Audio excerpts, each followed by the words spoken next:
Right, so Port Lim, the lines never come down this end, but they trimmed a whole lot, so you can actually get quite a good view. It's picked up eye autofocus. Wow. Wow. Come on. Wow. Look this way.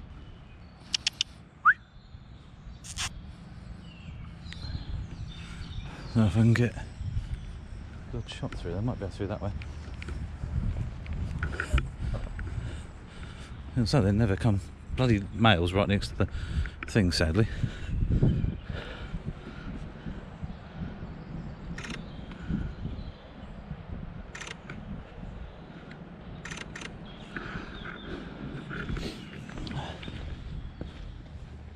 And he's sat looking the wrong fucking way.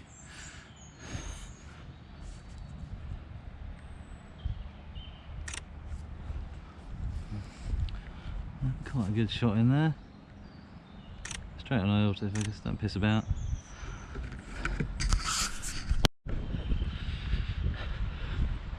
Right, female line is right there. I don't know if I can get a shot from this because we've got stuff in the way. Got a fence. That's annoying. Nothing goes through. Just about. We'll have a look later. No, it's nice and sharp. We've got a crop in availability.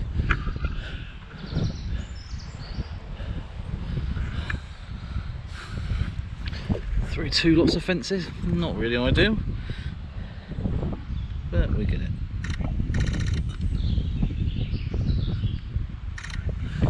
This is where the old 600 F4 would have been helpful.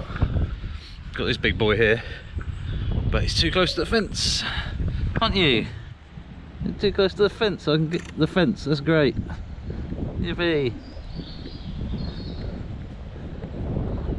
Can't even get eye autofocus. But sadly, all we can see is the fence. That sucks. Never mind. Let's go and check the tigers out. See what they're up to. That's a shame. But anyway, they're just chilling. Tigers are really inside. Oh, we're having a wander around. Not quite sure. But we'll have a look.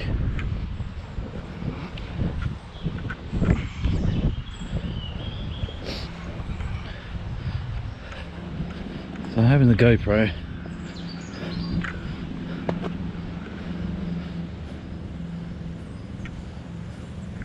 they're not even in. Where are they then? Hello.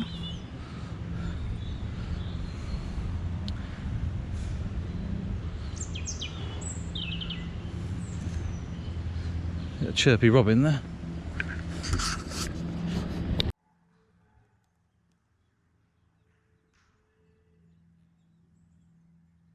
Hello. I think I might have been spotted. You're literally looking at me. Whoa! Whoa! Meow! Meow! Meow! Hello. Meow! Meow!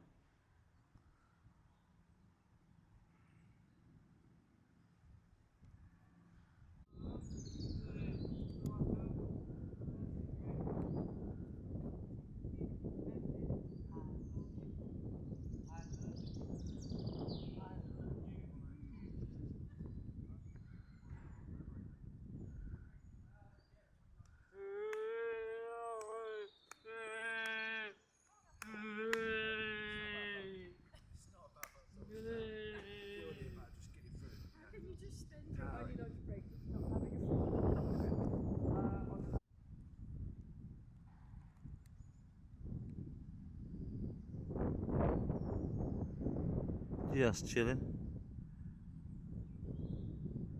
I've worked out how to get their attention. You whack the side of the fence, as in the wooden runner, a few times, and they go, "Oh, what's that?"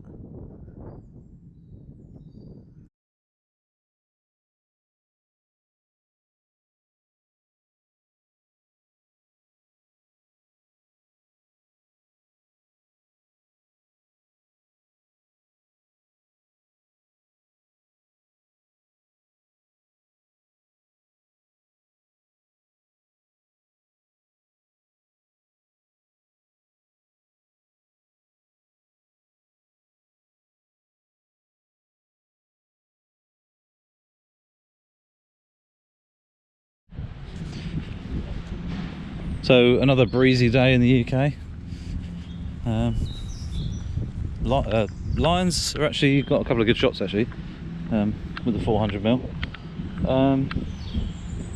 Tigers are asleep, or one is, I don't know where the other one is. Probably hiding somewhere. Anyway, walking down towards the big lion enclosure now via the gorillas and all that sort of stuff. Anyway, we're going to come to the famous steps.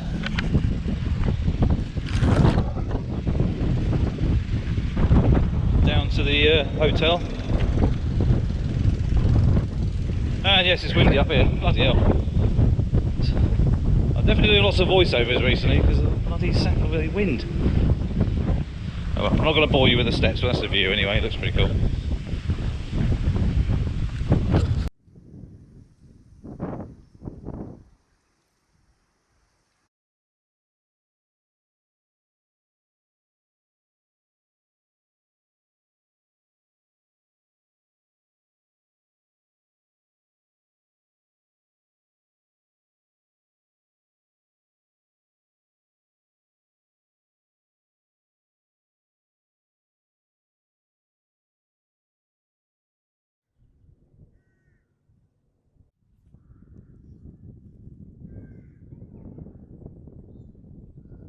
Oh yeah, that's how you drama, fences.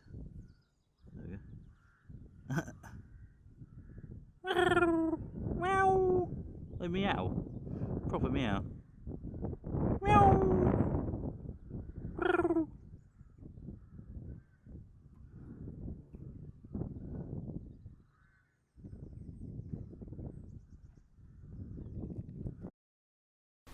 So guys, I always carry the 2x converter in my bag, and a lot of people hate them, but in the real world today they're actually quite usable. You get a nice sunny day like today was, and you know, I'm shooting at ISO 400, 1/2.5 thousandth of a second on shots, and they're sharp. Video very usable. This I wish I'd actually filmed in 120 frames per second 4K, but unfortunately it was at 30 frames per second, so not quite as smooth as it could be. But that extra reach of 800mm, especially into the sky, is actually quite usable. And then if you add in the clear image zoom as well, for video at least, it actually gives you sort of around about 1200mm, which is actually a really nice distance, you know. And the fact that, you know, the 100-400 G Master is a small light lens, fits in my bag really nicely. It's actually a very usable package, and obviously I've got a 100-400 f5.6 or a 200-800. I think it's like, I can't remember, don't know what the lower range is, but anyway, it's f11 at the fastest f-stop at 800, and it just works quite well actually. Quite impressed. The A1 doesn't care. Autofocus just works really fast still. It doesn't matter at all what aperture you're at, it just works. As you can see there, it just flits in and out occasionally where I've moved out of the zone. But as you can see, it's locked straight back on very, very quickly, even with a bird. I mean, that buzzard is, I'd say, a couple of 100 meters away, and I'm at 2 times magnification on, so 800mm plus 1.5 times on top of that with the clear image zoom. So it's quite hard to, as you can see, quite hard to actually stay with the bird, especially if it's flying at sort of 35-40 miles an hour one way, and I've just lost it now completely. But then I found it again, there you go. But it shows you how well the autofocus can stay with it as such, even though I can't. I'm not very good at it. You know, even with trees and bushes, filming through trees and bushes now, there you go, it's lost it eventually. But yeah, just having that extra reach in a smaller package, in good lighting, makes it worthwhile. I am looking at possibly getting another 200 or 600, but the problem with the 200 or 600 is that it's just big, because obviously it's internal zoom, but you know, it is very usable and it's a fantastic lens. But the 100 or 400, for many different reasons, is a really, really good lens, and it focuses so much closer. Even with the 2 times converter on it, can still focus down below a meter, where the 200 or 600 G lens is like 2.4 meters as a minimum focus. So the 100 or 400 as a work tool is actually very usable for anything from products to other things. So in that side of things, for me, it actually works quite nicely. Obviously, if I go to the zoo, 400mm works quite well in a lot of situations, but sometimes you just want a bit more reach, and that's where, if it's good light, which generally it is, because why would I really want to go shooting when the light's crap, the 2x comes in very handy. I don't have a 1.4x. I know 1.5x will give me an f8 lens basically, which will give me 560mm of zoom without any cropping or anything like that. But where the A1's got 50 megapixels, I've not really had any issues with struggling with zoom. But at 800mm plus the clearing zoom as well, if I need it, being able to get this close to the lions was really, really easy, and just quite nice to be able to get close enough to see. There you go, and there's the clearing zoom as well, so I can get even closer. I'm hand holding it, so it's not ideal, not perfect, but if it was on tripod it'd be even better. But real world, and as you can see, it's sharp. Eye autofocus working fine as well. Obviously during video it's not really it doesn't really matter, but right now all the details there. Like I say, I wish I'd filmed some of it in 120 frames per second 4K, but I left it in 30 frames per second just to save memory, if anything. But it's quite interesting to be able to get that close, as you can see there, to the animals. Obviously these are captivity, but some of these animals have been either rescued from the wild, some have been bred here from rescued animals, and some will be eventually put back into the wild in breeding programs and stuff like that. So a lot of people hate animal parks and zoos, but they do actually do a good thing in the long run. And obviously a lot of these animals are still being poached today by horrible poachers for money, their skins and other things. So the fact that we can still support them and hopefully get some more back in the wild. Other birds of prey hanging about, which is quite cool to see actually. And now I know where a few of them seem to hang about, I could now kind of head in those directions to around that area.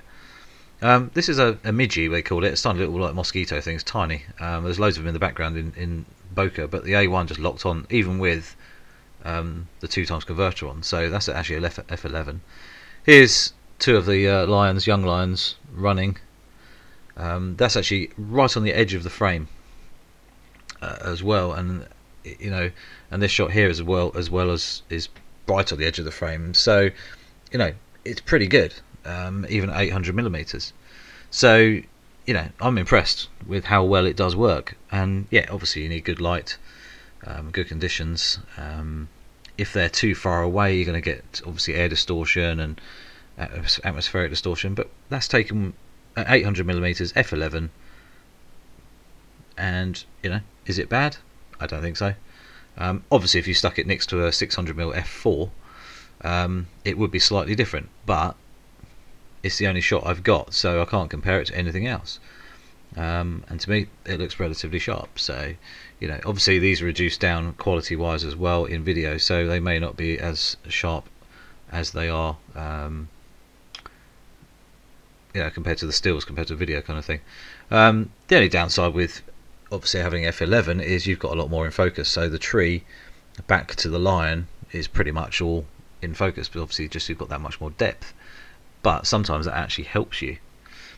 When you can get a shot like this though, when you've got nothing really in the background, you get some really nice bokeh off it, and it just really kind of shines quite nicely. So that's that was quite a good crop in as well. So now obviously we've got this shot here which is actually back out a little bit. So don't know, I just wanted to show people the real world situations with the 2x converter. A lot of people, like to say, hate them. I quite like it because it's small, it's light. It gives me two options with that 100 or 400 lens. Basically I keep it 100 or 400, or I can double it. It's a usable piece of equipment, and it's just allowed me to get shots that I probably couldn't have done easily without having a 200 or 600 or you know, one of the bigger lenses that are available as well. So yeah, and like I say, it keeps the bag lighter and everything like that. So everyone to their own. You know, I'm not saying it's the best thing in the world, I'm not saying it's perfect, but it still gets me shots like this. So this is actually two images stuck together. The plane was actually over to the left of the moon, and I snapped it quickly and then took a picture of the moon, and just in Photoshop just overlaid it and then blended. Very easy. So a little bit of a cheat there, but sometimes it's worth doing. Buzzard, kestrels, whatever, hovering around. It was quite good. These are massive crops in, even up on from the 800mm as well. So a little bit of noise there and grain, but you know, it allows you to get the shot, doesn't it? At the end of the day, I just thought I'd show you guys. It was quite a good day out. It was quite fun. Me trying to talk to a lion and a tiger didn't work all that well, but yeah, just thought I'd give you a bit of real world use with the 100 or 400, and then obviously sticking the 2x converter on as well. I have used the 1.4 on other lenses. It's something I possibly may get. I don't know. I quite like having the 2x because it just gives you that much extra reach. But sometimes, obviously, the light isn't perfect. But with the A1, its ISO performance is very, very good. Actually, I've noticed it's really good. So you know, I'm not that bothered about shooting up to sort of 6400 ISO with no real drama. So you know, it works rather well. That cropping of the kestrel there is what this picture was, the full picture, obviously, plus the top and bottom as well. It's been cropped off by 16:9, just so I'd let you know. So that's kind of how hard I was cropping in on the images. Hope you found it interesting. Yeah, I mean, I went to the zoo a couple of weeks ago, so this is a couple of weeks ago, and didn't really know what I was kind of wandering around for. I just wanted to take some pictures and get a bit more use out of the A1. Still learning how to, you know, get the most out of it and the setup and adjusting little bits and pieces. So you know, very, very pleased with it. I just really want now that Sony could hopefully release the RX10 Mark IV replacement, because that would give me also, you know, hopefully the ultimate all-in-one. I mean, the RX10 Mark IV is still the ultimate all-in-one at the moment, but there's a lot they could improve on. So we're still waiting on that. Hopefully something will come later this year. Who knows? Anyway, don't forget to click the subscribe button, little notification bell as well. Any questions about any of the cameras that Sony make and I've used, and in my videos or anything like, feel free to comment below, and I'll do my best to help you if you've got a couple of questions.